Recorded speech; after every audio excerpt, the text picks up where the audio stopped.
Welcome to Implement This with Microsoft Business Solutions MVP Britta Rexstead and co-host Matthew C. Anderson, where we have an insider's discussion around the things we consider when implementing Dynamics 365. In today's episode, sponsored by D365 UG, Britta and I discuss the latest auditing options in Microsoft Business Applications. The user group for Dynamics 365 and CRM, D365 UG/CRM UG, is powered by users for users and specializes in the delivery of member-driven education, networking, and events to help you maximize your current Microsoft Dynamics investment. We're the world's most influential user group community of the Microsoft Dynamics 365 and CRM users and partners. Across the globe, members share a common goal of maximizing and advancing the performance of Microsoft Dynamics 365 and CRM so that individuals and companies can improve operations, overcome obstacles, and exceed goals. We thank D365 UG for their sponsorship, and now, on with the show. And we're back with another episode of Implement This. Hi, Britta. How are you? Good, Matt. How are you doing? I tell you what, I feel like we are Sears in some way. Uh-oh, what does that mean? No, Sears in a good way, as in Okay. like a seer type of seer. Oh, So- not Sears Roebuck being going away. Oh, on the okay. downslope there. Aw, wah, wah.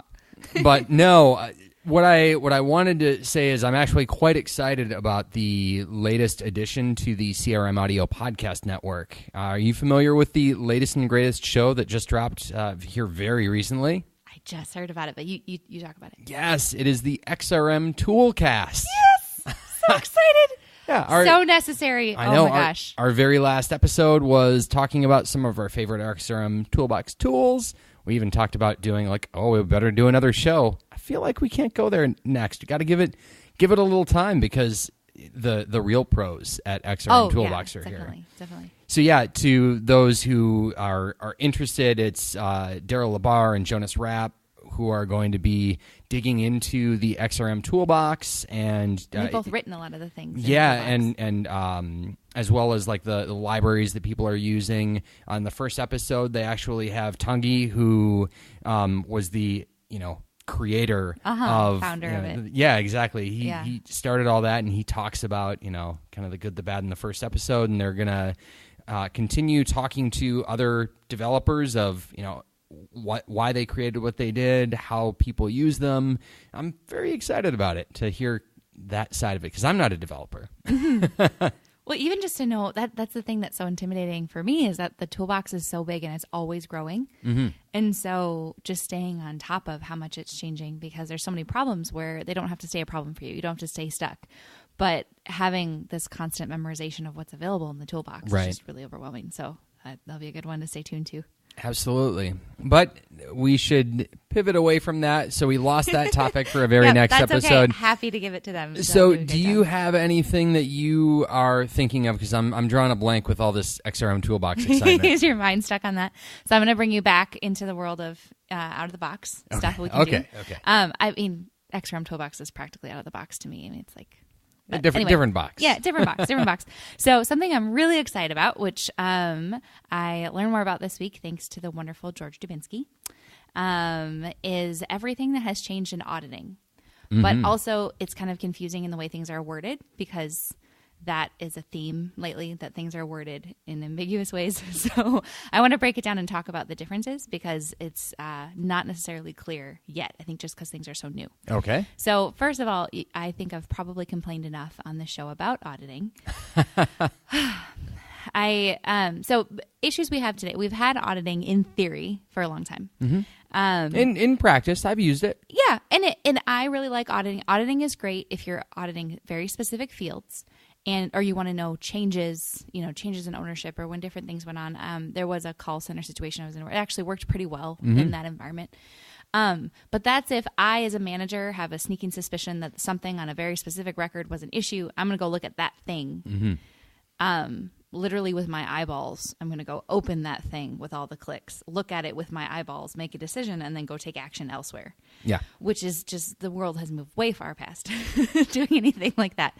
And so my frustrations with auditing has always been, for one thing, the user has to do something for the most part. And so that if you have a lot of passive users or users who are only reading records, they're not interacting with records, that limits what we can do. So it's not the level of change tracking that you might like.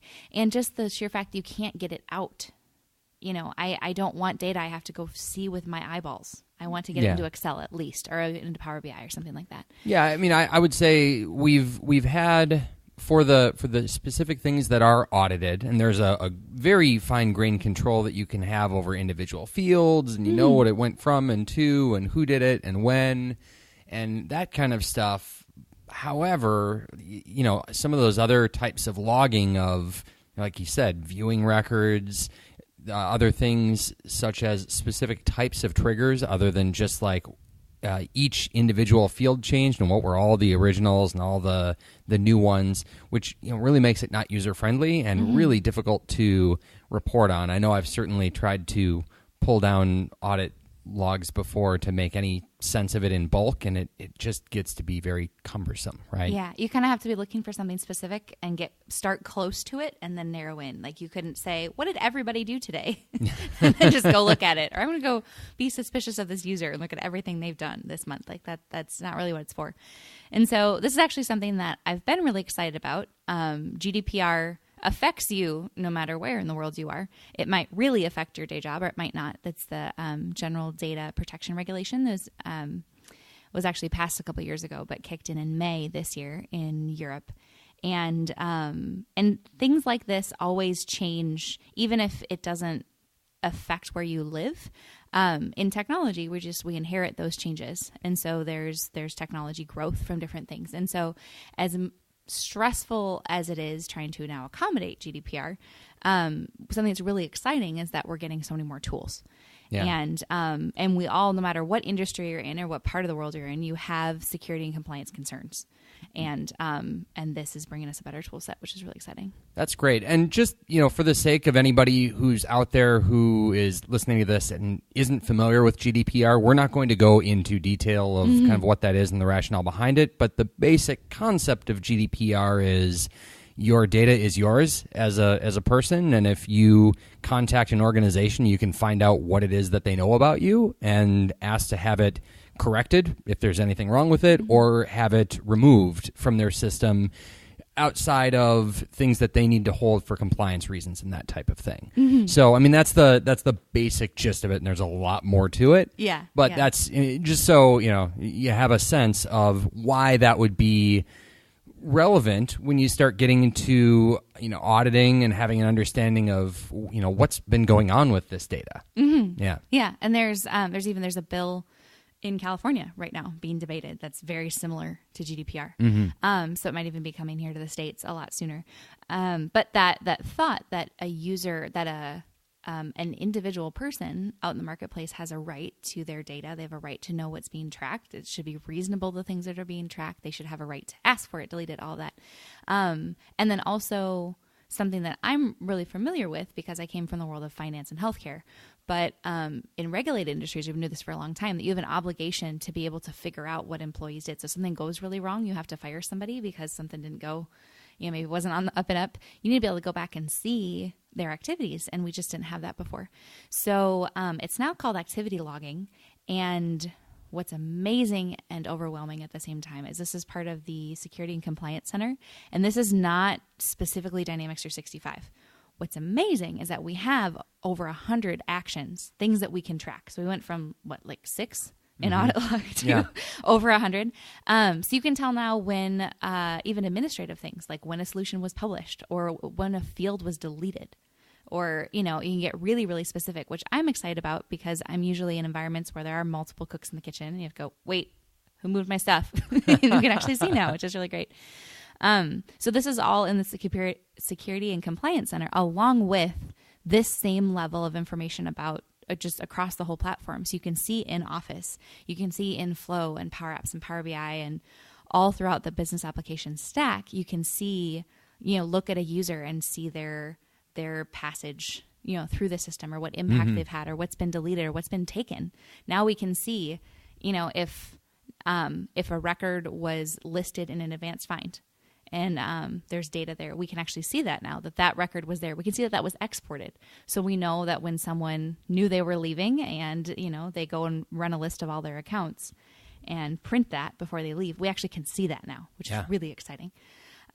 So this is something that you set up. It's actually, like I said, it's outside of Dynamics, but we get all that data. And you do this within within that compliance center. We'll throw a link down in the show notes of how to get there. It does take a while to kick off. I actually kicked one off last night, hoping to get to play with it and dump some things into Excel. And it can take up to 24 hours to fully initiate and figure itself out. So you can't just go look at it right now. Yeah, it's not your what's the activity going on today? Why are people not more busy in the last hour? Yeah. So you want to kick it off as soon as you know about it, and then it's just there. But that's really exciting. And something I'm really excited about is that you can export that to Excel, which seems pretty logical. Then Power BI and kind of the world's open to you as Excel nerds like us know. Yeah. Once you can get into Excel, you can do just about anything with it, which is really, really exciting. So what's interesting is you still, it's sometimes it's called audit logging and sometimes it's not. And so documentation is going to be iffy for a little while until terms stabilize. Okay. So know that you might find really recent documentation that talks about the audit log as the old school audit log. And then it's called activity logging, but then you get into digging into it in that security and compliance center, and then it's called audit log again. Got it. So this is around the formalized documentation around it. Yes. It's still trying to catch up a little bit. So we're gonna throw all those links on the site, on our site. But even on docs.microsoft.com, the wording, you just have to know they're both there. And so it's not that auditing as you know it, legacy auditing didn't go away. Honestly, I don't know why you would use it now. Maybe there's a good reason. Definitely tweet at us if you've got a good one. And obviously, if you're on-prem or you've got other things going on, still reasons. Certainly, if you're using that in your environment now, there's no reason to immediately jump away from it. Mm-hmm. If you have it in place and you're leveraging it, I wouldn't say that this new capability means gotta quick make a change. Yeah.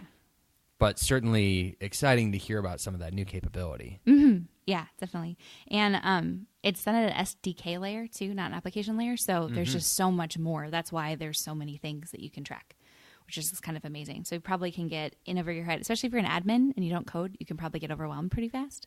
There's just a lot of types of events you might not care about. Yeah, well, and what's cool about that, I as I said earlier, I'm not a developer, but I do talk about kind of the magic of the API that you're interacting with whenever you're using Dynamics 365 or the Power Platform. I mean, that is the foundation of the Common Data Service. Everything that's touching one of those records that sits on that Common Data Service, whether it's through the web front end, whether it's through the mobile app, whether it's through custom code, something in the XRM toolbox, all of that goes through the API, the same API layer, to be able to get to that. So when it's being logged at the at that API level, it means you get all of that. There's no exception. There's no secret backdoor that somebody has to be able to do that. You can see it all, whether it's client side scripting on a form or a custom front end that somebody's built. So that's very cool. Something else I love about this is it just shows Microsoft's all in on this, on it being a platform, the whole platform. So the fact that now we can have all of this information across all different applications in one place, and you can pull all of that and report on that. It's just really exciting. I've had no doubt that we're really, really all in on the whole platform being a platform, but it's just so cool to see this unified area that you can do all of those things, because if we're doing our job right and we're really adopting all the new technologies, you don't live in Dynamics 365 for everything anymore. Yeah. You're in so many places. Yeah, I mean, Flow, Power Apps that you're building, all of that uses connectors that are going through that same API layer to be able to get there. So, as you're empowering those citizen developers or power users to go out and help, kind of improve the way folks work, you still have that granular visibility to how people are interacting with that data. Yeah, exactly. And this same area is where you'd go to find flow-specific audit logging and Power App specific audit logging. So even those applications, you can see even more, not just where the data is changing hands, but where, how it's being used. And I haven't gotten a chance to dig into all of the functionality that you can do, even just, I couldn't name what the 100 things you can do in this just for Dynamics. And then, beyond that, we have so many other applications that are exciting. But yeah, it's really, really cool. This is really going to change things. It's always been a pain point for me. When someone is talking in business requirements gathering about needing to audit specific things, to me, that almost always means I'm making a custom entity and I'm going to have workflows creating records for this custom entity. And if they want a lot of auditing, that just gets really to be a lot of workflows really fast. Yeah, what I will also say, so I've been in that situation, but at the same time, sometimes when you're going through that requirement gathering, chatting with end users, managers, when they say auditing, because of that background of what auditing has been in Dynamics, your brain jumps there. But sometimes they just want to know literally like the modified on and modified by type of information, and that's really the essence of what they're thinking about. But immediately, so it's so easy to jump into what we've kind of seen auditing be within Dynamics. So I think it's great having that granular control, even more granular visibility into what's going on. At the same time, make sure just because there's new feature there, like don't overcomplicate it. yeah, exactly. Where it'll be really interesting to see how this is used for me is in user adoption tracking, because that's something that I think a lot of people assume the legacy audit log is for, and that's a really painful place to track user adoption, and there's no feedback loop to the users. And so where I don't like to see things like this overly used is where it's just spying on people. Sure. That's not positive user adoption theory. I'd much rather use gamification, which we have out of the box, or even just dashboards or organizational insight or other things. Yeah. So it'd be interesting to see, just because there's so many features in here, and this really gets around that whole issue. We have so many users who are read-only that you can still get data on them. It'd be interesting to see how this impacts user adoption when there's just that granular level of data, because in older auditing, it's like, no, I'm in CRM every day. I don't ever create anything, so you can't say that on there. And here, we can tell when someone accesses the system. We can tell when they read records. If they're never looking at their list of accounts, there's basic things. It's like if there are no ripples in the water, you're maybe not in the water. Yeah, so no more hiding. yeah, exactly. So I think it'll be cool to see just how this rolls out, how it really impacts people. And it's definitely an upside. I think there's a lot of benefit to regulation changes, even if they are frustrating. We get a lot of great things, and Microsoft's done such great work to prepare for GDPR that we're getting some really, really cool stuff now. Yeah. I'm really excited about.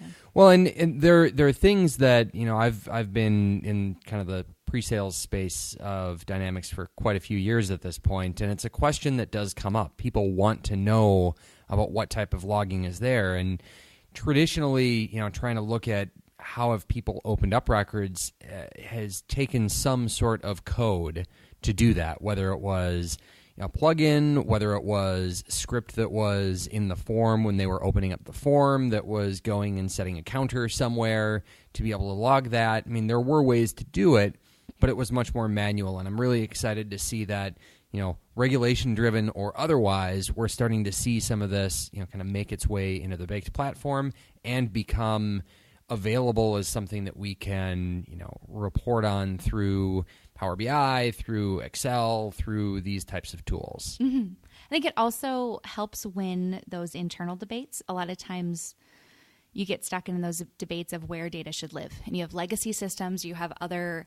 not even systems, there's that, file things live in, or that freeform text area that we've always put stuff there, so we keep putting stuff there. And tools like this, I think, help us win that fight, that there's a legitimate reason to have that data in Dynamics or have it in CDS, and bring as much of our users' whole world at work into the Microsoft platform. And tools like this really help sell that with higher ups, because now you can say, listen, I can give you this level of data on usage, on what's deleted, what associations are created, all of these things. Wouldn't you want that? And so that can maybe help win the fight with some legacy systems or other things that are lagging behind.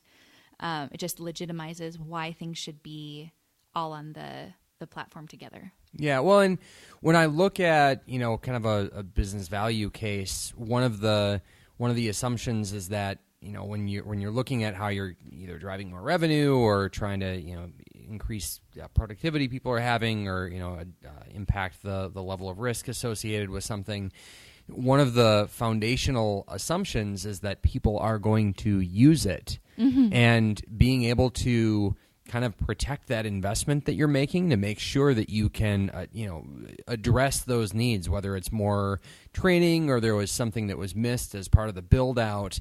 It becomes a way to have a leading indicator instead of a lagging indicator. Mm-hmm. Your leading indicator is, are people actually using the system? Are we starting to drive that behavior mm-hmm. that we see as important to be able to have that increased revenue, for example? Yeah. So, yeah. And not just having to go piece it together later on. Why isn't the revenue up? Well, let's go back and look at usage. Oh, it seems to be, not where it was. Mm-hmm. This gives us a more concrete way to start looking at that with a finer look at it. I mean, especially, in regulated industries where you have, maybe that client 360, patient 360, whatever you're looking at there, it's bringing together a lot of data. You're not necessarily modifying it there all the time, but it's crucial that you have it at your fingertips. Mm-hmm. That becomes something you can actually measure using that level of logging. Yeah.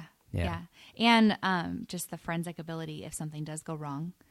I found sometimes that's my role, is defending the system and going, no, really, users they don't have delete permissions. That's not how it went missing.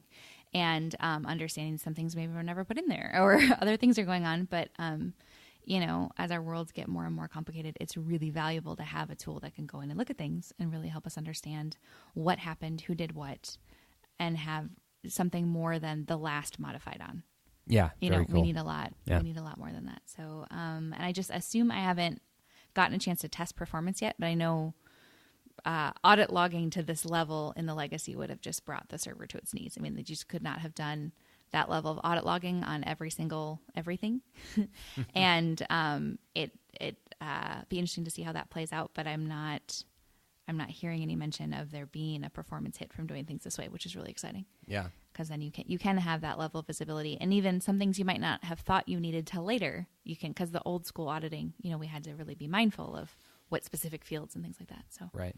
And boy, just to grumble on that a little bit more, changing those was such a hassle. Even having tools, like some of the streamlining you get in the XRM toolbox, if you just have an entity with a lot of fields that you have to go validate which are being audited and which aren't, it is definitely that granular detail hassle work. Yeah.